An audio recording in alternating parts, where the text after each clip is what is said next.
यही मेरा वतन कहानी। आज पूरे 60 बरस के बाद मुझे अपने वतन, प्यारे वतन का दर्शन फिर नसीब हुआ। जिस वक्त मैं अपने प्यारे देश से विदा हुआ और किस्मत मुझे पश्चिम की तरफ ले चली, मेरी उठती जवानी थी। मेरी रगों में ताज़ा खून दौड़ता था और सीना उमंगों और बड़े बड़े इरादों से भरा हुआ था। मुझे प्यारे हिंदुस्तान से किसी जालिम की सख्तियों और इंसाफ के जबरदस्त हाथों ने अलग नहीं किया था। नहीं, जालिम का जुल्म और कानून की सख्तियां मुझसे जो चाहे करा सकती है, मगर मेरा वतन मुझसे नहीं छुड़ा सकती। यह मेरे बुलंद इरादे और बड़े बड़े मंसूबे थे जिन्होंने मुझे देश निकाला दिया। मैंने अमेरिका में खूब व्यापार किया, खूब दौलत कमाई और खूब ऐश किए। भाग्य से बीवी भी ऐसी पाई जो अपने रूप में बेजोड़ थी, जिसकी खूबसूरती की चर्चा सारे अमेरिका में फैली हुई थी और जिसके दिल में किसी ऐसे ख्याल की गुंजाइश भी न थी जिसका मुझसे संबंध न हो। मैं उस पर दिलोजान से न्योछावर था और वो मेरे लिए सब कुछ थी। मेरे 5 बेटे हुए, सुंदर, हृष्ट पुष्ट और नेक, जिन्होंने व्यापार को और भी चमकाया और जिनके भोले नन्हे बच्चे उस वक्त मेरी गोद में बैठे हुए थे जब मैंने प्यारी मातृभूमि का अंतिम दर्शन करने के लिए कदम उठाया। मैंने बेशुमार दौलत, वफादार बीवी, सपूत बेटे और प्यारे प्यारे जिगर के टुकड़े, ऐसी ऐसी अनमोल नेमतें छोड़ दी, इसलिए कि प्यारी भारत माता का अंतिम दर्शन कर लूं। मैं बहुत बुढ़ा हो गया था। 10 और हो तो पूरे 100 बरस का हो जाऊं, और अब अगर मेरे दिल में कोई आरजू बाकी है तो यही कि अपने देश की खाक में मिल जाऊं। यह आरजू कुछ आज ही मेरे मन में पैदा नहीं हुई है, उस वक्त भी थी जबकि मेरी बीवी अपनी मीठी बातों और नाजुक अदाओं से मेरा दिल खुश किया करती थी। जबकि मेरे नौजवान बेटे सवेरे आकर अपने बूढ़े बाप को अदब से सलाम करते थे, उस वक्त भी मेरे जिगर में एक कांटा सा खटकता था, और वो कांटा ये था कि मैं यहाँ अपने देश से निर्वासित हूँ। ये देश मेरा नहीं है, मैं इस देश का नहीं हूँ। धन मेरा था, बीवी मेरी थी, लड़के मेरे थे और जायदादें मेरी थी, मगर जाने क्यों मुझे रह रहकर अपनी मातृभूमि के टूटे फूटे झोपड़े, 4-6 बीघा मौरूसी जमीन और बचपन के लंगोटिया यारों की याद सताया करती थी, और अक्सर खुशियों की धूमधाम में भी यह ख्याल चुटकी लिया करता कि काश अपने देश में होता। मगर जिस वक्त बंबई में जहाज से उतरा और काले कोट पतलून पहने, टूटी फूटी अंग्रेजी बोलते मल्लाह देखे, फिर अंग्रेजी दुकानें, ट्रामवे और मोटर गाड़ियां नजर आई, फिर रबड़ वाले पहियों और मुंह में चुरू दाबे आदमियों से मुठभेड़ हुई, फिर रेल का स्टेशन और रेल पर सवार होकर अपने गांव को चला, प्यारे गांव को जो हरी भरी पहाड़ियों के बीच में आबाद था, तो मेरी आंखों में आंसू भर आए। मैं खूब रोया, क्योंकि यह मेरा प्यारा देश न था। यह वो देश न था जिसके दर्शन की लालसा हमेशा मेरे दिल में लहरें लिया करती थी। यह कोई और देश था। यह अमेरिका था, इंग्लिस्तान था, मगर प्यारा भारत नहीं। रेलगाड़ी जंगलों, पहाड़ों, नदियों और मैदानों को पार करके मेरे प्यारे गांव के पास पहुंची, जो किसी जमाने में फूल पत्तों की बहुतायत और नदी नालों की प्रचुरता में स्वर्ग से होड़ करता था। मैं गाड़ी से उतरा तो मेरा दिल बांसों उछल रहा था। अब अपना प्यारा घर देखूंगा, अपने बचपन के प्यारे साथियों से मिलूंगा। मुझे उस वक्त ये बिल्कुल याद न रहा कि मैं 90 बरस का बूढ़ा आदमी हूं। ज्यों ज्यों मैं गांव के पास पहुंचता था, मेरे कदम जल्द जल्द उठते थे और दिल में एक ऐसी खुशी लहरें मार रही थी जिसे बयान नहीं किया जा सकता। हर चीज पर आंखें फाड़ फाड़ निगाह डालता आहा, यह वो नाला है जिसमें हम रोज घोड़े नहलाते और खुद गोते लगाते थे, मगर अब इसके दोनों तरफ कांटेदार तारों की चहारदीवारी खिंची हुई थी और सामने एक बंगला था जिसमें 2-3 अंग्रेज बंदूकें लिए इधर उधर ताक रहे थे। नाले में नहाने या नहलाने की सख्त मनाही थी। गांव में गया और आंखें बचपन के साथियों को ढूंढने लगी, मगर अफसोस वो सब के सब मौत का निवाला बन चुके थे, और मेरा टूटा फूटा झोपड़ा जिसकी गोद में बरसों तक खेला था, जहां बचपन और बेफिक्रियों के मजे लूटे थे, जिसका नक्शा अभी तक आंखों में फिर रहा है, वो अब एक मिट्टी का ढेर बन गया था। जगह गैर आबाद न थी। सैकड़ों आदमी चलते फिरते नजर आए, जो अदालत और कलेक्ट्री और थाने पुलिस की बातें कर रहे थे। उनके चेहरे बेजान और फिक्र में डूबे हुए थे, और वो सब दुनिया की परेशानियों से टूटे हुए मालूम होते थे। मेरे साथियों के से हृष्ट पुष्ट, सुंदर, गोरे चिट्टे नौजवान कहीं न दिखाई दिए।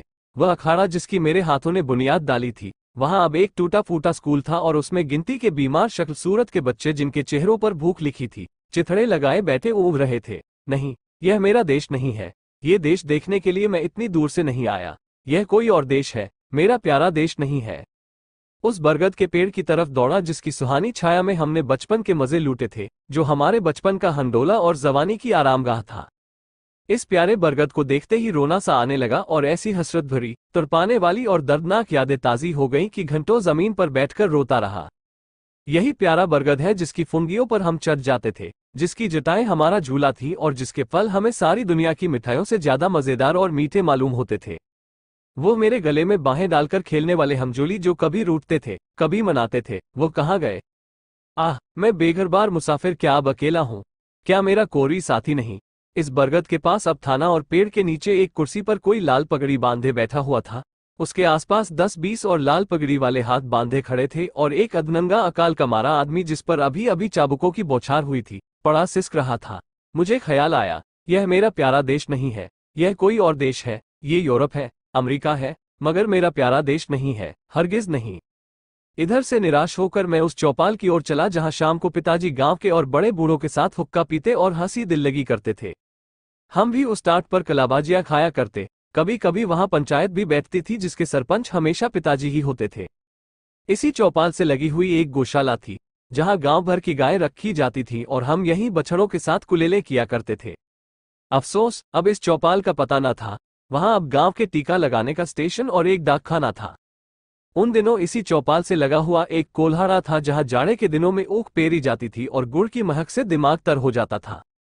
हम और हमारे हमजोली घंटों गंडेरियों के इंतजार में बैठे रहते थे और गंडेरिया काटने वाले मजदूरों के हाथों की तेजी पर अचरज करते थे, जहां सैकड़ों बार मैंने कच्चा रस और पक्का दूध मिलाकर पिया था।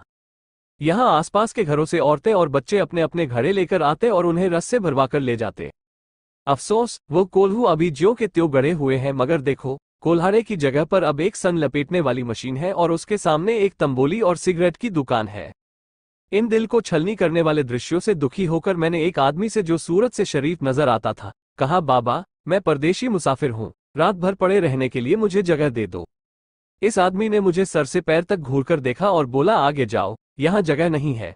मैं आगे गया और यहाँ से फिर हुक्म मिला, आगे जाओ। 5वीं बार सवाल करने पर एक साहब ने मुट्ठी भर चने मेरे हाथ पर रख दिए। चने मेरे हाथ से छूटकर गिर पड़े और आंखों से आंसू बहने लगे। हाय, यह मेरा प्यारा देश नहीं है, यह कोई और देश है। ये हमारा मेहमान और मुसाफिर की आवभगत करने वाला प्यारा देश नहीं, हरगिज नहीं। मैंने एक सिगरेट की डिबिया ली और एक सुनसान जगह पर बैठकर बीते दिनों की याद करने लगा कि यकायक मुझे उस धर्मशाला का ख्याल आया जो मेरे परदेश जाते वक्त बन रहा था। मैं उधर की तरफ लपका कि रात किसी तरह वहीं काटूं, मगर अफसोस, हाय अफसोस, धर्मशाला की इमारत ज्यों की त्यों थी, लेकिन उसमें गरीब मुसाफिरों के रहने के लिए जगह न थी। शराब और शराबखोरी, जुआ और बदचलनी का वहां अड्डा था।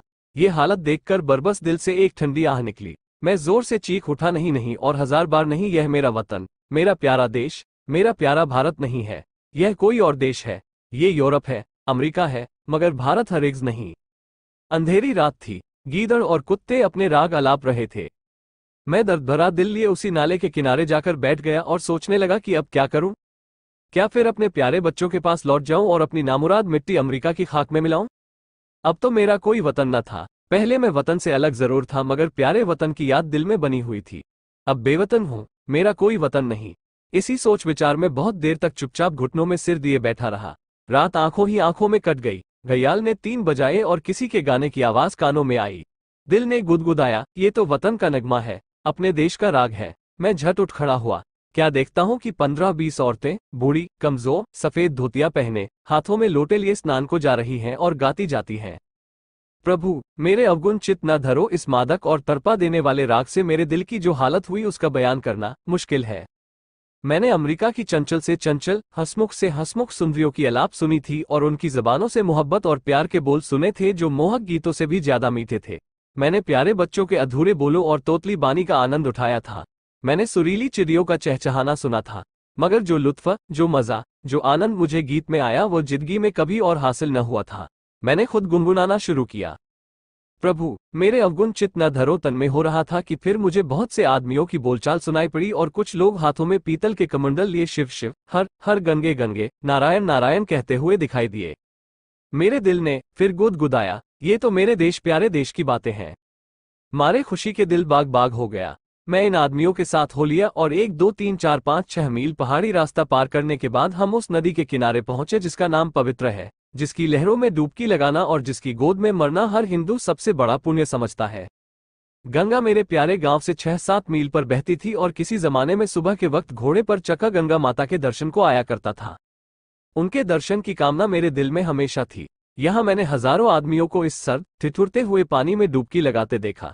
कुछ लोग बालू पर बैठे गायत्री मंत्र जप रहे थे, कुछ लोग हवन करने में लगे हुए थे, कुछ लोग माथे पर टीके लगा रहे थे, कुछ और लोग वेद मंत्र सस्वर पढ़ रहे थे।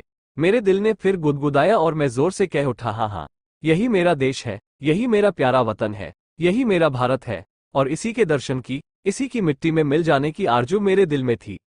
मैं खुशी में पागल हो रहा था। मैंने अपना पुराना कोट और पतलून उतार फेंका और जाकर गंगा माता की गोद में गिर पड़ा। जैसे कोई नासमझ भोला भाला बच्चा दिन भर पराए लोगों के साथ रहने के बाद शाम को अपनी प्यारी माँ की गोद में दौड़कर चला आए, उसकी छाती से चिपट जाए। हाँ, अब अपने देश में हूँ। यह मेरा प्यारा वतन है। ये लोग मेरे भाई, गंगा मेरी माता है। मैंने ठीक गंगा जी के किनारे एक छोटी सी झोपड़ी बनवा ली है और अब मुझे सिवाय राम नाम जपने के और कोई काम नहीं। मैं रोज शाम सवेरे गंगा स्नान करता हूँ और यह मेरी लालसा है कि इसी जगह मेरा दम निकले और मेरी हड्डियां गंगा माता की लहरों की भेंट चढ़ें। मेरे लड़के और मेरी बीवी मुझे बार बार बुलाते हैं, मगर अब मैं ये गंगा का किनारा और यह प्यारा देश छोड़कर वहां नहीं जा सकता। मैं अपनी मिट्टी गंगा जी को सौंपूंगा। अब दुनिया की कोई इच्छा, कोई आकांक्षा मुझे यहाँ से नहीं हटा सकती, क्योंकि यह मेरा प्यारा देश, मेरी प्यारी मातृभूमि है और मेरी लालसा है कि मैं अपने देश में मरूं।